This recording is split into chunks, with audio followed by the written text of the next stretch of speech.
Nah, hari ini gue mau sedikit share ya pengalaman gue selama pakai Android TV 4K dari brand lokal yaitu SPC ST50 ini, sekaligus ngasih tahu juga seperti apa TV-nya dan apa aja fitur serta kecanggihannya. Gue Febian dari Kepengen Tekno dan subscribe ya kalau kalian suka ngikutin perkembangan gadget dan teknologi kayak gini.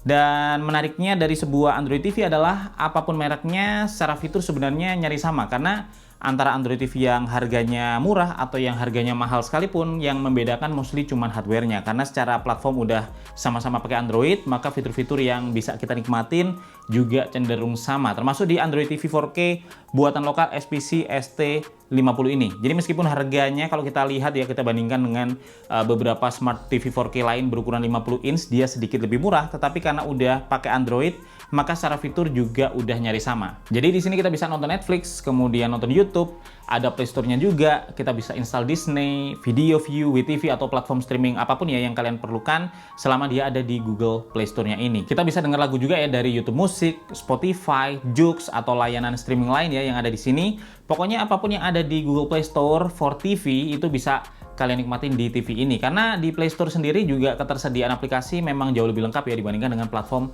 Smart TV lain saat ini. Dan karena dia Android, satu hal yang sangat nikmat ya di Android TV juga ada di TV ini guys, yaitu Google Assistant. Jadi kita nggak perlu ngetik-ngetik manual ya kalau lagi cari sesuatu di YouTube misalnya atau di aplikasi lainnya, yang memang sangat merepotkan kalau kita ngetik di remote. Jadi melelahkan dan juga merepotkan kalau kalian pernah nyoba ngetik panjang pakai remote ini. Tetapi dengan adanya Google Assistant kita tinggal ngomong aja ya di remote-nya, dan ini jauh lebih simple, apalagi Google Assistant kan udah support bahasa Indonesia. Jadi untuk nyari konten dalam bahasa Indonesia pun kita bisa tinggal ngomong aja. Putar lagu Felix Irwan cover Pance Pondak. Baiklah, ini playlist dengan judul Felix cover Pance Pondak di YouTube.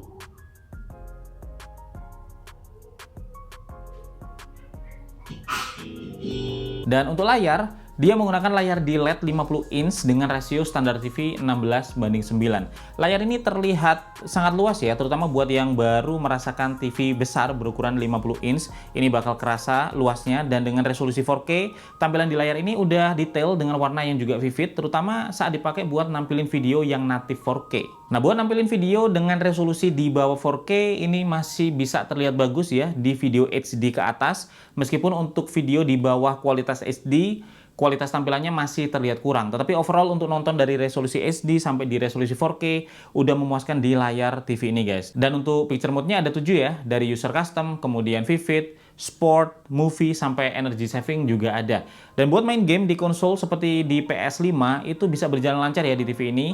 Refresh rate-nya memang standar di 60 Hz, tetapi buat gaming di PS5 gue coba udah enak. Dan kalau untuk suaranya, secara specs dia udah didukung Dolby Digital Plus. Ada 7 mode juga yang bisa dipilih ya, dari user custom, sport, movie, music, sampai news juga ada. Dan yang cukup menarik di sini ada sound surround effect yang ternyata kalau kita aktifkan itu ngaruh banget ya ke efek surround-nya. Menurut gue sih untuk kualitas suaranya udah cukup bagus, meskipun nggak terdengar spesial, tetapi udah cukup lah ya untuk menikmati film dan musik di sebuah Smart TV. Kalian bisa langsung cek aja sampel suaranya di sini.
Nah, untuk performa juga menurut gue udah cukup ya untuk sebuah Smart TV, karena kalau kita lihat dari AIDA 64 nih, terlihat untuk chipsetnya dia pakai chipset quad-core ya, berbasis ARM Cortex A55 dengan clock range di 1,1 sampai 1,4 GHz. Terus dilengkapi juga dengan 1,5 GB RAM, dan dari spek sheet-nya dia dilengkapi dengan 8 GB internal storage dengan space yang bisa dipakai untuk aplikasi sekitar 4,4 GB. Dan di spesifikasi ini untuk navigasi udah lancar, operasional sehari-hari juga udah mulus guys. Untuk desainnya secara look udah terlihat mewah ya, karena selain tipis dan flat, bezel dari layar ini juga tipis dan layarnya juga udah frameless. Jadi untuk frame ini cuman ada di bagian bawah layar ini aja, sedangkan di kiri kanan atas ini lost, nggak ada frame yang menutupi layar. Nah, untuk materialnya ini yang memang full plastik guys, mulai dari body TV-nya sampai juga stand-nya. Materialnya ini juga bikin TV ini jadi ringan banget ya dibandingkan dengan banyak Smart TV 50 inch lainnya. Kelebihannya sih dia emang jadi gampang ya dipindah-pindah, bahkan kalau misalkan kita pindahin, kita angkat sendiri juga ringan karena beratnya cuma 12,5 kg aja. Tetapi gue berharap di seri selanjutnya minimal untuk stand-nya ini bisa dibuat lebih kokoh lagi. Dan hal yang sama juga ada di remote-nya yang secara material juga terbuat dari plastik dan membuatnya jadi sangat ringan, tetapi secara fungsi remote ini udah lengkap ya. Jadi dia merupakan remote Bluetooth yang kalau udah pairing kita nggak perlu lagi arahin ke TV-nya ya untuk kontrol TV-nya ini. Tombolnya juga lengkap, ada shortcut Netflix, shortcut YouTube, dan ada tombol Google Assistant juga. Terus udah ada mic juga ya di bagian atas buat ngomong ke Google Assistant-nya. Dan ada tombol home untuk langsung masuk ke halaman utama Android TV. Nah, remote ini menggunakan 2 baterai AAA yang udah disertakan di paket pembelian, jadi kita tinggal pasang dan pakai aja. Dan kalau kita lihat di belakang ini portnya juga udah cukup lengkap. Ada 2 port USB 2.0, terus ada port antena juga yang TV ini juga udah support digital TV ya. Terus ada 3 port HDMI, di mana yang satu merupakan HDMI ARC atau Audio Return Channel yang support audio, dan yang dua merupakan HDMI 2.0. Lalu ada port audio video in ya, terus ada 1 optical port dan ada port RJ45 buat dikonekin ke internet. Di luar port ini dia juga udah bisa terhubung ke Wi-Fi 2,4 dan juga 5 GHz serta bisa terhubung ke Bluetooth 4.0. Dan sebagai Android TV guys, dia tentunya udah built-in ya dengan Chromecast. Jadi dia bisa terhubung dengan mudah ke smartphone kita atau juga perangkat lain dan bisa memainkan konten ke TV ini secara wireless. Jadi untuk konektivitas sebenarnya udah terbilang lengkap. Untuk powernya sendiri dia mengkonsumsi daya 100 watt ya kalau dinyalakan, dengan kurang lebih 5 watt aja untuk standby-nya. Dan di harga 4,8 jutaan rupiah, satu hal yang menarik yang bisa kita dapetin dari Smart TV SPC ini adalah jaminan garansinya, yang menjamin garansi spare part selama 1 tahun dan garansi service ini yang sangat panjang ya, sampai di 10 tahun. Dan overall kesimpulan dari experience gue sepanjang pakai Android TV SPC ST50 ini udah memuaskan.